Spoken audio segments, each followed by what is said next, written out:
بسم اللہ الرحمن الرحیم۔ آج 11واں پارہ شروع ہوگا۔ یا تذرون الیکم السلام شروع ہوگا۔ جب تم ان کے پاس واپس جاؤ گے، جب تم ان کے پاس یا تذرون الیکم کے معنی ہے، جب تم ان کے پاس واپس جاؤ گے تو تم سے عذر کریں گے۔ تم کہنا کہ عذر مت کرو، ہم ہرگز تمہاری بات نہیں مانیں گے۔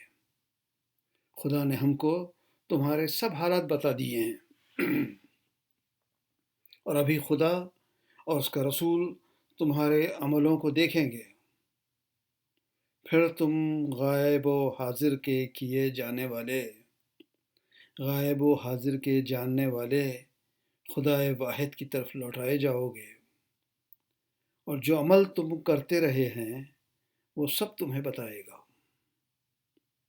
جب تم ان کے پاس لوٹ کر جاؤ گے تو تمہارے روبرو خدا کی قسمیں کھائیں گے، اور تاکہ تم ان سے درگزر کرو، سو ان کی طرف التفات نہ کریں۔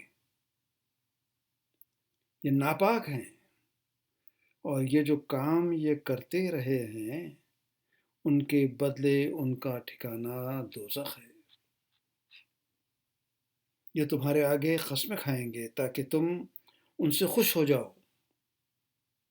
لیکن اگر تم ان سے خوش ہو جاؤ گے تو خدا تو نافرمان لوگوں سے خوش نہیں ہوتا۔ دیہاتی لوگ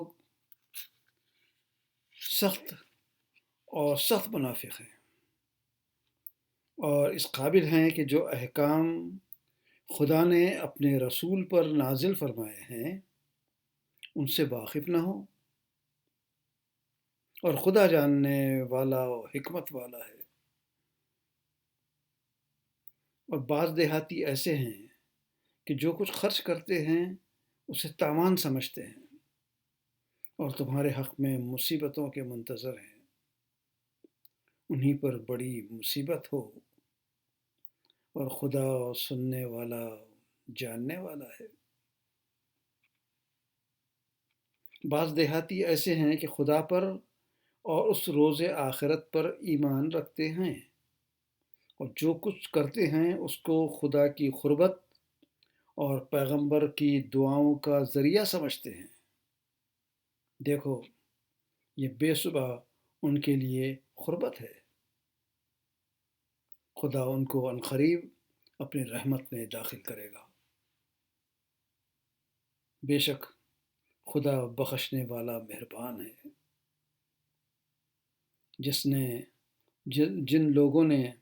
جن لوگوں نے سبقت کی، پہلے مہاجرین میں سے اور انصار میں سے بھی، اور جنہوں نے نیکوکاری کے ساتھ اس کی پیروی کی، خدا ان سے خوش ہے، اور وہ خدا سے خوش ہیں۔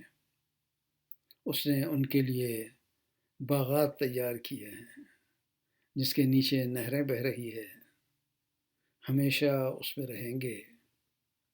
یہ بڑی کامیابی ہے۔ اور تمہارے گرد و نواح کے بعض دیہاتی منافق ہیں، اور بعض مدینے والے بھی نفاق پر اڑے ہوئے ہیں۔ تم انہیں نہیں جانتے، ہم جانتے ہیں۔ ہم ان کو دوہرا عذاب دیں گے، پھر وہ بڑے عذاب کی طرف لوٹائے جائیں گے۔ اور کچھ اور لوگ ہیں، اپنے گناہوں کا اقرار کرتے ہیں۔ انہوں نے اچھے اور برے عملوں کو ملا جلا دیا تھا۔ قریب ہے کہ خدا ان پر مہربانی سے توجہ فرمائے۔ بے شک خدا بخشنے والا مہربان ہے۔ اور ان کے مال میں سے زکوٰۃ قبول کرو کہ اس سے تم ان کو پاک اور پاکیزہ کرتے ہو، اور ان کے حق میں دعائے خیر کرو کہ تمہاری دعا ان کے لیے موجب تسکین ہے۔ اور خدا سننے والا جاننے والا ہے۔ کیا یہ لوگ نہیں جانتے کہ خدا ہی اپنے بندوں سے توبہ قبول فرماتا اور صدقات لیتا ہے، اور بے شک خدا ہی توبہ قبول کرنے والا ہے۔ اور ان سے کہہ دو کہ عمل کیے جاؤ، خدا اور اس کا رسول اور مومن تمہارے عملوں کو دیکھ لیں گے۔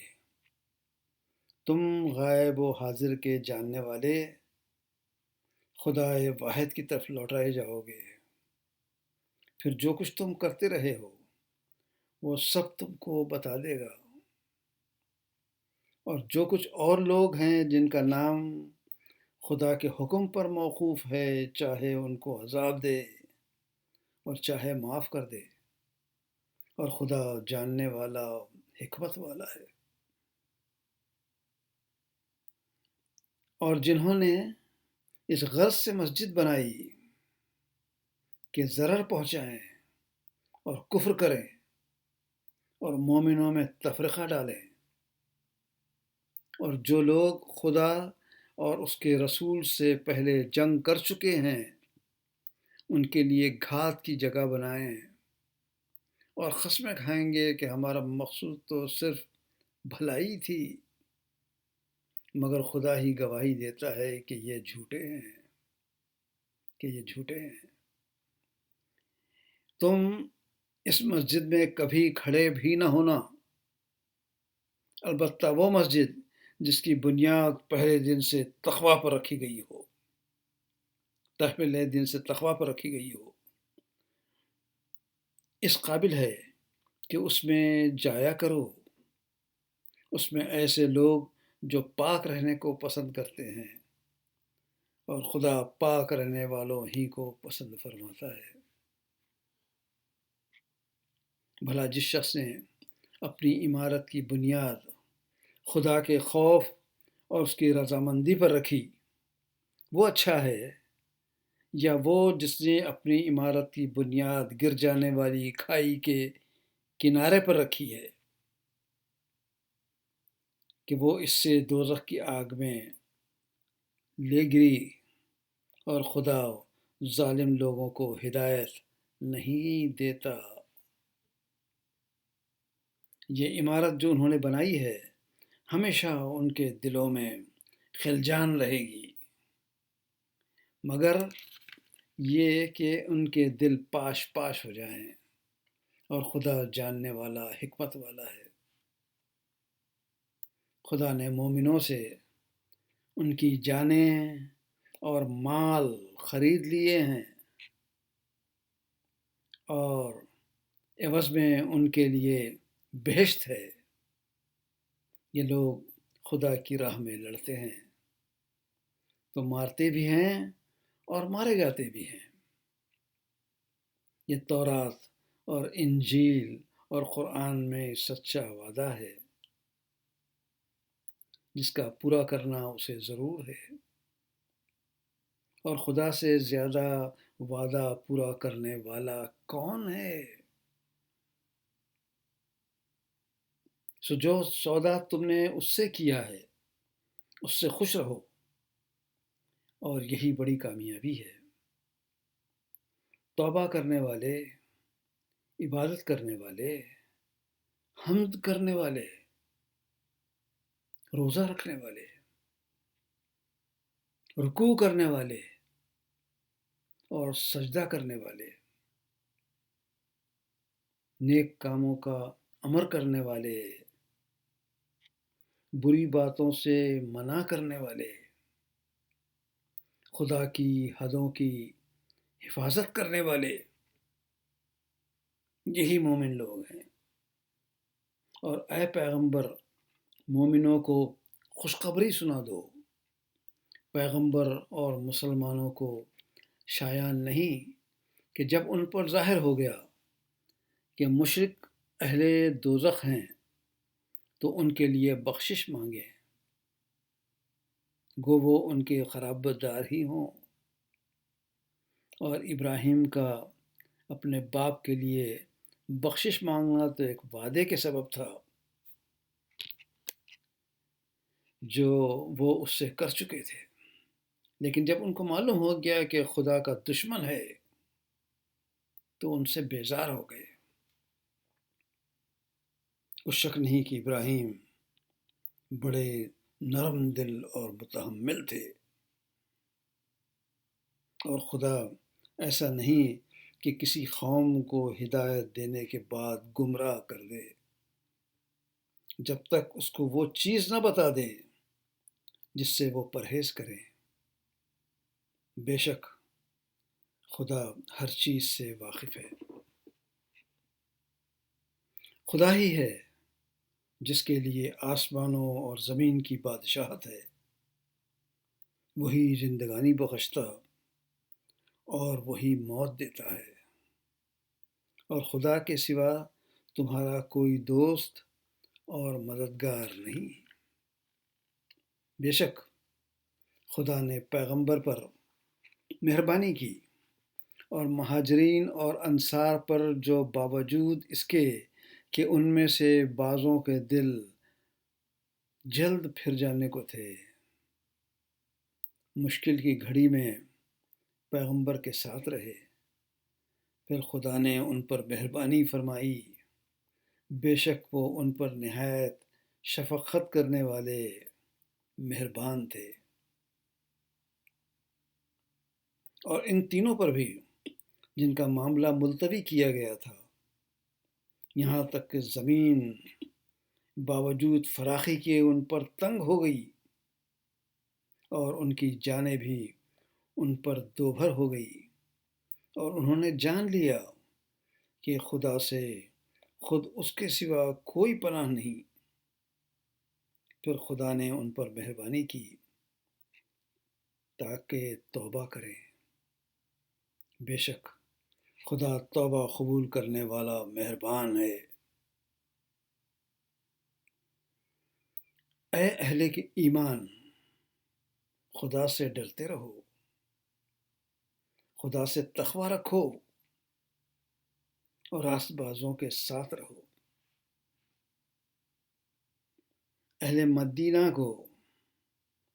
مدینہ کو جو ان کے آس پاس دیہاتی رہتے ہیں، ان کو شایع نہ تھا کہ پیغمبر خدا سے پیچھے رہ جائیں، اور نہ یہ کہ اپنی جانوں کو ان کی جان سے زیادہ عزیز رکھیں۔ یہ اس لیے کہ انہیں خدا کی راہ میں جو تکلیف پہنچتی ہے، پیاس کی یا محنت کی یا بھوک کی، یا وہ ایسی جگہ چلتے ہیں کہ کافروں کو غصہ آئے، یا دشمنوں سے کوئی چیز لیتے ہیں تو ہر بات ان کے لیے عمل نیک لکھا جاتا ہے۔ کچھ شک نہیں کہ خدا نیکوکاروں کا اجر ضائع نہیں کرتا، اور جو خرچ کرتے ہیں تھوڑا یا بہت، یا کوئی میدان طے کرتے ہیں، تو یہ سب کچھ ان کے لیے لکھ لیا جاتا ہے تاکہ خدا ان کو ان کے اعمال کا بہت اچھا بدلہ دے۔ اور یہ تو ہو نہیں سکتا کہ مومن سب کے سب نکل آئیں،